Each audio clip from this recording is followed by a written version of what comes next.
What is art? Art is a form of creativity and expression through a medium. And sometimes artists can say a lot through their artwork. They can say more than they could with words. And this medium could be a piece of wood, some clay, or some paint.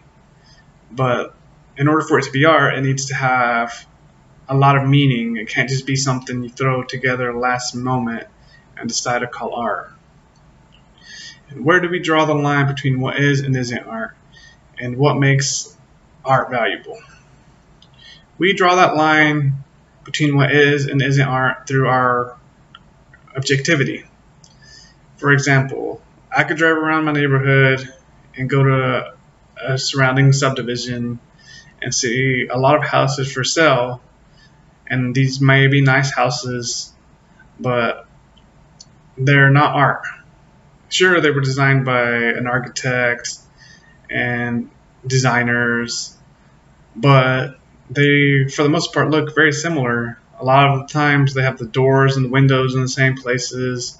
They just may be facing a different direction.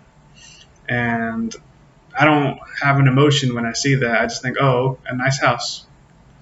Okay, someone lives here. Cool. But they're not unique. They don't bring anything out of me. And what is art?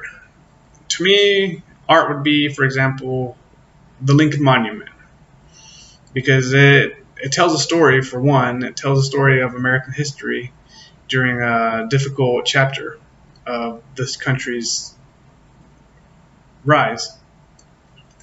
And the sculpture itself is beautiful. It's carved out of marble, but the story it tells, it shows that America as a whole can persevere through hardship, and we can overcome a lot of obstacles to become a world power. And what makes a work of art valuable? A lot of factors make a work of art valuable, but I would say that an artist's reputation would make it valuable. Because you could get somebody off the street to draw a beautiful, detailed painting, and you could get an artist to draw a very minimalistic painting. And the minimalistic painting will more than likely have some form of meaning to it, and there will be demand for it because this artist is renowned and famous, and there's a demand for the work, so it's going to sell. Or it'll be donated to an art gallery or a museum. Whereas this other person's art will more than likely not sell for very much, if it sells at all, and it'll probably be kept in someone's house or forgotten about. Nobody will ever look at it again. And what is art used for, and how can it function in the world? Earlier, I used the Lincoln Memorial as an example, and I feel like monuments that are placed throughout our nation are pieces of art because they tell a story and they represent dark chapters in our history. For example, when I saw the Martin Luther King Jr. Memorial, I really liked it, and I've always been a big fan of him because he did a lot for people in our country, and he did a lot for civil rights.